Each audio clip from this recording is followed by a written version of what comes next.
What makes Trae Young so good? The dominant performance, 107-105 Hawks Game 1 victory, including the game winner to shush the Knicks had at Madison Square Garden. Let's deep dive the film, see why the Knicks can't stop Trae Young, what makes him so good, and maybe some ideas leading into Game 2. Let's get right into it. We're going to go in sequential order to kind of just break down the flow of the game here. The biggest issue with Trae is half the ball screens that he has set for him, the Bigs hardly even set any screen. They barely even get a piece, as you see here. Clint Capella, half the time he's just slipping out of these. What they really want to do is almost just open up a driving gap for Trae, and he uses, again, his diminutiveness, his being, we always hear in basketball, lower man wins. The fact that he's lower to the ground than Elfrid Payton right here, and he uses this simple crossover to get by him, right now already, Elfrid Payton's done.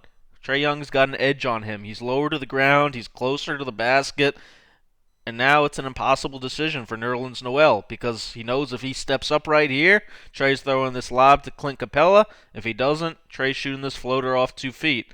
Again, barely even setting a screen, if any, but just opens up a driving gap for Trae to get into, launches off 2 feet, floater. You're going to hear that a lot in this video. Pistol action here, a little more conventional basketball there, just kind of simple mid-range pull-up against the drop coverage. That one you kind of almost have to live with, believe it or not. This you can't have happen. These ones in transition, especially less than 4 minutes into the game.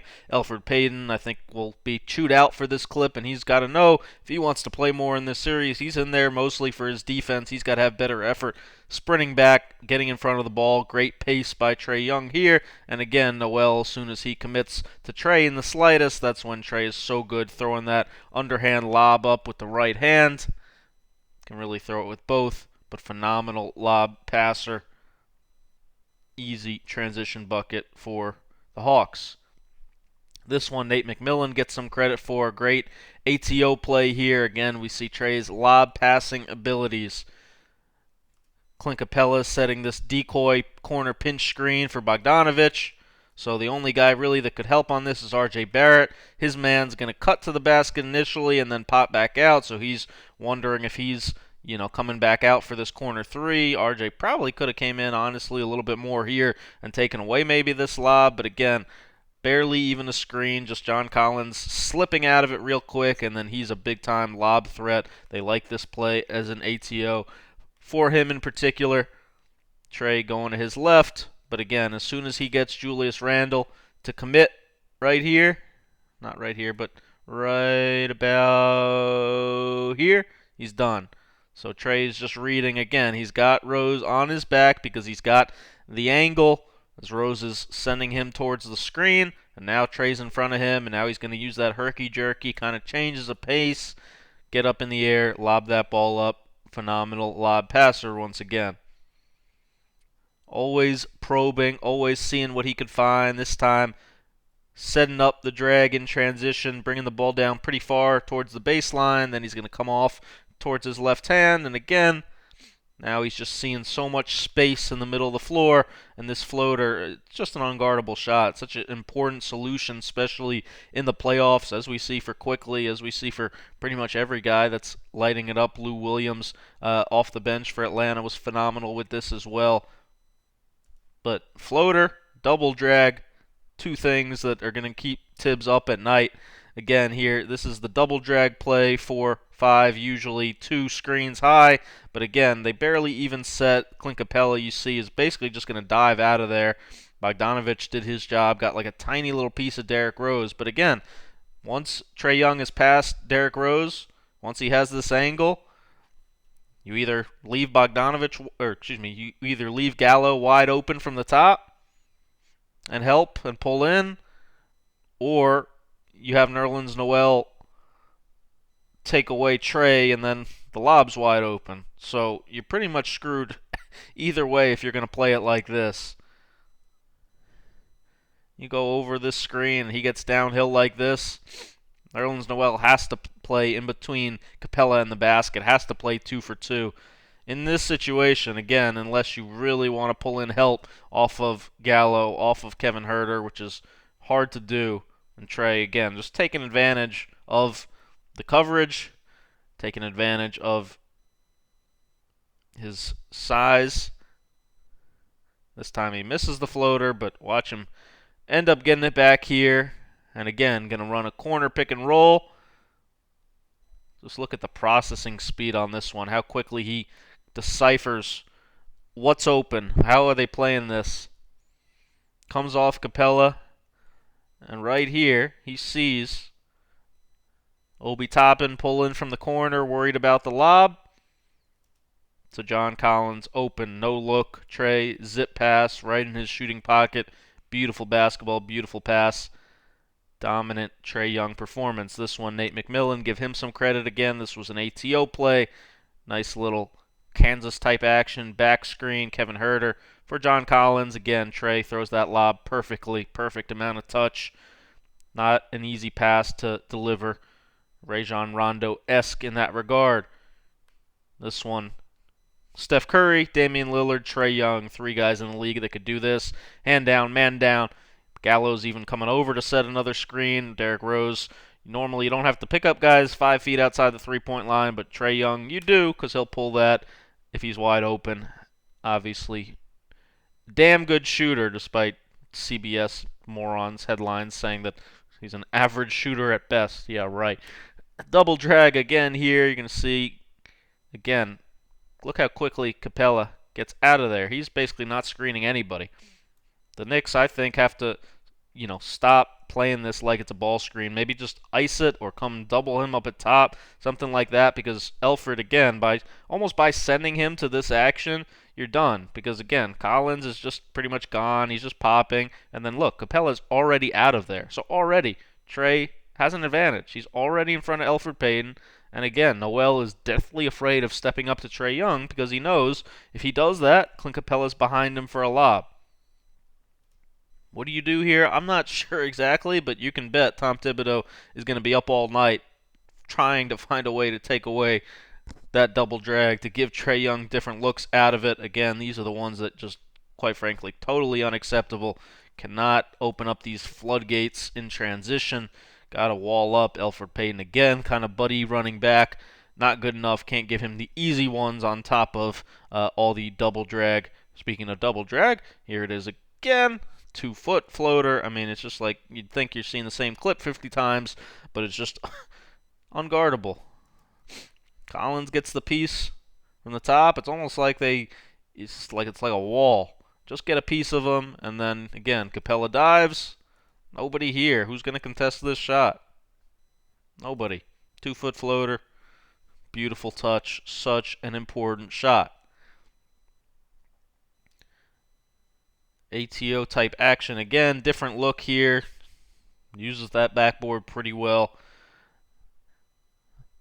Here you're going to see some of the tricks. One of the reasons he's one of the best in the league at getting to the free throw line. As soon as he again has Alec Burks on his back, little herky-jerky inside-out dribble, and then he's going to pull up on a dime, stop on a dime. I know a lot of people don't like that foul, but Alec Burks runs into him, so that's what happens when you have an advantage. You can use that, and then this was a big one as well. Yeah, I know some people, same thing, but it's a foul. So quick manipulation, step back, and then right here, he gets quickly up in the air. So if you get your man up in the air, even if you jump into him a little bit, it's a foul. If you don't want to foul, stay down on the shot fake. Gets him with a step back, gets him with the shot fake. It's a foul. 2 shots, foot on the line, but big 2 free throws. ATO play again here. There you see the lob. Once again, stack or Spain pick and roll. Well disguised here by Nate McMillan. Looking like it's initially a pin down for Bogdanovic, but then really once he gets down here, he's just sending this stack action, trying to screen off Capella's man, which he does perfectly. And then again, Trae so good with that lob touch to Capella. They have great chemistry on that action. Same thing here, this time with DeAndre Hunter. Mark of a great player. You can run the same play 10, 15 times, and he's going to find different things out of it each time. Same exact play. But this time he reads R.J. Barrett coming in from the corner to help on Capella's lob. So he skips the zip right-hand pass, Cross his body to Bogdanovic, opposite corner. Beautiful pass on a dime, on time, on target. Same play again. Read what's open. Simple basketball. Don't predetermine anything. See what the defense gives you. This time, DeAndre Hunter, after setting it, it's going to be open at the top. So Trae Young bounce pass right behind. Hunter gets his feet behind the line. Huge three.